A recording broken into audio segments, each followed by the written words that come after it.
Paper leak के ऊपर कड़ा कानून लेकर आए हैं, तो उस सबको जनता देख रही है। मैं शिक्षा मंत्री जी को पत्र भी लिखने वाला हूं। 4 साल का जो हमारा संघर्ष का इतिहास है अत्याचारों के खिलाफ, उसको हम भूल जाएं क्या? कितने अत्याचार हुए और आज उनके साथ वो हाथ से हाथ मिलाकर चल रहे हैं, तो वो तो तानाशाही का समर्थन कर रहे हैं। उस 50 साल की इमरजेंसी के परिणामों को हमने देखा है, कितने परिवार बर्बाद हो गए। संसद का 18वां सत्र चल रहा है और राष्ट्रपति द्रौपदी मुर्मू ने अभिभाषण भी दिया। आपको बताएं कि इसके बाद जो है सेंगोर को लेकर सियासत तेज हो गई है। समाजवादी पार्टी की तरफ से इसको लेकर आपत्ति जताई गई है और ये कहा गया है कि उसको संसद भवन से हटा देना चाहिए, जिसका बीजेपी जो है विरोध कर रही है। हमारे साथ बातचीत करने के लिए बीजेपी के राज्यसभा सांसद नरेश बंसल जी हैं। सर, जिस तरीके से पॉलिटिक्स अभी से शुरू हो गई है, विपक्ष तमाम तरह के आरोप लगा रही है बीजेपी पर, केंद्र सरकार पर, और सेंगोल जो कि एक भारत की प्रतिष्ठा है, वो एक संस्कृति की पहचान है, उस पर सवाल उठा रही है और कह रही है कि उसको यहाँ से हटा देना चाहिए संसद भवन से। ऐसा इनके पास कोई मुद्दे नहीं है, इनके पास देश के विकास में सहयोग करने की इनकी मानसिकता नहीं है, इसलिए इस प्रकार की बातें करते हैं जिससे देश की एकता, अखंडता और संस्कृति ये प्रभावित होती है। सेंगोल उत्तर, दक्षिण, पूर्व, पश्चिम भारत की सांस्कृतिक एकता का एक प्रतीक है। प्रजातंत्र में किस प्रकार शासन होना चाहिए उसका एक प्रतीक है, एक प्रेरणा देने वाला समृद्ध सांस्कृतिक विरासत है, और इसको संसद बनते ही वहाँ पर स्थापित किया गया। लेकिन इनके पास चूंकि कोई मुद्दे नहीं है, सहयोग की भावना नहीं है, देश आगे बढ़े इनको पच नहीं रहा है। देश मोदी जी के नेतृत्व में आगे बढ़ रहा है, विश्व की सबसे बड़ी अर्थव्यवस्थाओं में तेज गति से जा रहा है। आज हम 5वीं अर्थव्यवस्था हो गए, 3री अर्थव्यवस्था की ओर बढ़ रहे हैं, तो ये इनको पच नहीं रहा है। इनके सबके दिमाग में यह है कि शासन करने का अधिकार केवल इनका है। उस मानसिकता से प्रेरित होकर के ये इस प्रकार की बातें कर रहे हैं। लेकिन जनता सब जानती है, जनता इनको कोई समर्थन नहीं देती। लेकिन सर, जिस तरीके से राहुल गांधी की बात करें या अखिलेश यादव की बात करें, लगातार वो कहीं ना कहीं स्पीकर को लेकर, यानी कि जो ओम बिरला है, उनको लेकर सवाल या निशान भी आपने देखा होगा खड़े करते रहते हैं और कह रहे हैं कि वो बीजेपी के इशारों पे बीजेपी का एजेंडा चलाने का काम करते हैं। और आज भी बहस हुई थी और उसमें जो है उन्होंने जवाब भी दिया था ओम बिरला ने इस चीज़ को। ये सब बाहर आकर कुछ बोलते हैं, अंदर कुछ बोलते हैं। अभी आप लोगों के सामने उनके उस पर सवाल उठाते हैं और अलग से उनको मिलने के लिए जाते हैं। इसलिए इनकी करनी और कथनी में बहुत बड़ा अंतर है, लेकिन लोकतंत्र है।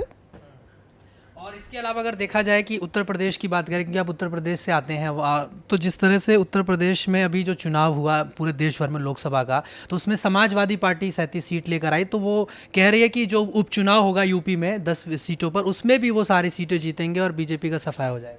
चलिए अभी पता लगेगा, उपचुनाव जब होगा बीजेपी पूरी ताकत के साथ लड़ेगी और निश्चित रूप से उपचुनावों को बीजेपी जीतेगी। जी सर, जिस तरीके से अभी जो संसद का सत्र चल रहा है, इसमें तमाम मुद्दे उठाए जा रहे हैं और जो विपक्ष जो है वो नीट परीक्षा को लेकर सवाल उठा रहा है और तमाम तरह की बातें कर रहा है, जबकि सरकार ने सीबीआई जांच का भी आदेश दे दिया, कार्रवाई भी हो रही है। इसके बावजूद विपक्ष लगातार सरकार को नीट परीक्षा पर सवाल उठा रहा है कि सरकार की मंशा सही नहीं है, बेरोजगारी को लेकर सवाल उठा रहे हैं, तमाम तरह के प्रश्न। देखिए, लोकतंत्र में सवाल उठाना विपक्ष का अधिकार है, लेकिन सरकार ने जिस त्वरित गति से कार्रवाई की है, सीबीआई को जांच दी है, अनेक लोग गिरफ्तार हुए हैं, पेपर लीक के ऊपर कड़ा कानून लेकर आए हैं, तो उस सबको जनता देख रही है। क्योंकि हम सब जानते हैं कि जो परीक्षा देने वाले छात्र हैं उनके भविष्य से कहीं कोई खिलवाड़ ना हो, तो दोनों बात करनी है। सीबीआई जांच भी होगी और छात्रों का भविष्य में कोई नुकसान ना हो, इसको भी सरकार सुनिश्चित करेगी। आखिरी सवाल है मेरा, जिस तरीके से आम आदमी पार्टी की अगर दिल्ली की बात कर लें थोड़ी सी, तो वहाँ पे केजरीवाल की मुश्किलें लगातार बढ़ रही हैं। अब सीबीआई ने उनको हिरासत में ले लिया है, इससे पहले ईडी की हिरासत में थे, वो जेल में भी हैं, तिहाड़ जेल में। इधर सुनीता केजरीवाल सवाल उठा रही हैं, कह रही कि लोग ईश्वर से दुआ करते हैं, प्रार्थना करते हैं, लेकिन वो कह रही हैं कि तानाशाही को लेकर कह रही हैं कि मैं बद्दुआ देने की बात कर रही हैं कि उनका विनाश हो जाए तानाशाह का। चलिए, अगर सारा देश जानता है कि लोकतंत्र में चुनी हुई सरकार फिर से 3री बार मोदी जी के नेतृत्व में बनी है, अब वो किनके लिए तानाशाह कह रहे हैं मैं नहीं समझ पा रहा हूं, क्योंकि जिस गठबंधन में वो हैं तथाकथित, उस गठबंधन ने ही 50 साल पहले देश के इमरजेंसी में धकेल करके 21 महीने की इमरजेंसी लगा करके सबके मौलिक अधिकारों को खत्म किया, हजारों लोगों को जेल में डाला और सबके अपने फ्रीडम ऑफ स्पीच, बोलने की स्वतंत्रता, जीने की स्वतंत्रता, रोजगार की स्वतंत्रता, इस प्रकार के सारे जो मौलिक अधिकार हैं उस पर प्रतिबंध लगाया। पत्रकारों के दफ्तरों की लाइटें काटी, जबरन पुरुषों की नसबंदी हुई, कितने अत्याचार हुए और आज उनके साथ वो हाथ से हाथ मिलाकर चल रहे हैं, तो वो तो तानाशाही का समर्थन कर रहे हैं। नहीं तो वो तो विपक्ष जो है, संजय राउत भी कह रहे हैं कि ताना, ये जो इमरजेंसी की आप लोग बात कर रहे हैं 50 साल पुराना, आप लोग के पास कोई मुद्दा नहीं है इसलिए आप लोग 50 साल पुरानी बात करते हैं, और वो ये कह रहे हैं कि इमरजेंसी तो 10 सालों में चल रही है देश में। 50 साल कोई बहुत बड़ा काल नहीं होता। उस 50 साल की इमरजेंसी के परिणामों को हमने देखा है, कितने परिवार बर्बाद हो गए, कितने लोग संघर्ष करके आए। ये बात अलग है कि जो लोग संघर्ष करके उस समय संघर्ष जिन्होंने किया, विरोध किया, आज वो उनके साथ हैं, लेकिन लोग इतिहास को नहीं भूलते। हजारों साल का जो हमारा संघर्ष का इतिहास है अत्याचारों के खिलाफ, उसको हम भूल जाएं क्या? तो इमरजेंसी को कैसे भूल जाएंगे? वो तो कह रहे हैं अभी इमरजेंसी देश की आने वाली पीढ़ी को आप इस इतिहास से वंचित रखना चाहते हैं, वो पीढ़ी को आप जानने नहीं देना चाहते, तो वो देश कभी विकास नहीं कर सकता। मैं तो ये मांग करूंगा आपके माध्यम से आज कि सरकार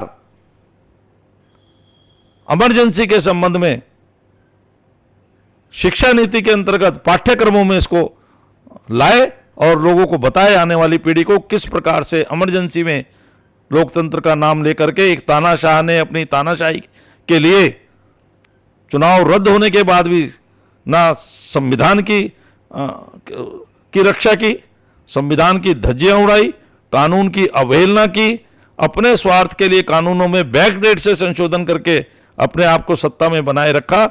इससे बड़ा तानाशाही का प्रतीक कोई हो नहीं सकता।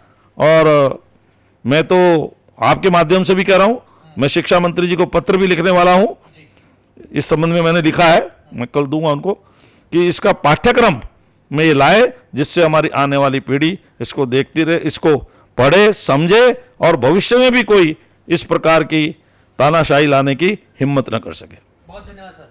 तो ये हमने बातचीत करी बीजेपी सांसद नरेश बंसल जी से, जो साफ तौर पे कह रहे हैं कि जो इमरजेंसी की बात है उसको कैसे पाठ्यक्रम में शामिल कराया जाए, उसके लिए अब वो शिक्षा मंत्री को पत्र भी लिखेंगे, ताकि जो हमारे आने वाला जो भविष्य है, जो युवा है, वो भी इतिहास को जान सके और इमरजेंसी को जान सके कि किस तरीके से उस वक्त की सरकार ने इमरजेंसी लगाकर पूरे देश की जो सिस्टम है उसको पूरी तरह से खत्म करने की कोशिश करी थी। वीडियो जर्नलिस्ट अभिमन्यु के साथ Himanshu Dubey, daily 24 Bharat, Delhi. Paper leak के ऊपर कड़ा कानून लेकर आए हैं, तो उस सबको जनता देख रही है। मैं शिक्षा मंत्री जी को पत्र भी लिखने वाला हूँ। 4 साल का जो हमारा संघर्ष का इतिहास है अत्याचारों के खिलाफ, उसको हम भूल जाएं क्या? कितने अत्याचार हुए और आज उनके साथ वो हाथ से हाथ मिलाकर चल रहे हैं, तो वो तो तानाशाही का समर्थन कर रहे हैं। उस 50 साल की इमरजेंसी के परिणामों को हमने देखा है, कितने परिवार बर्बाद हो गए,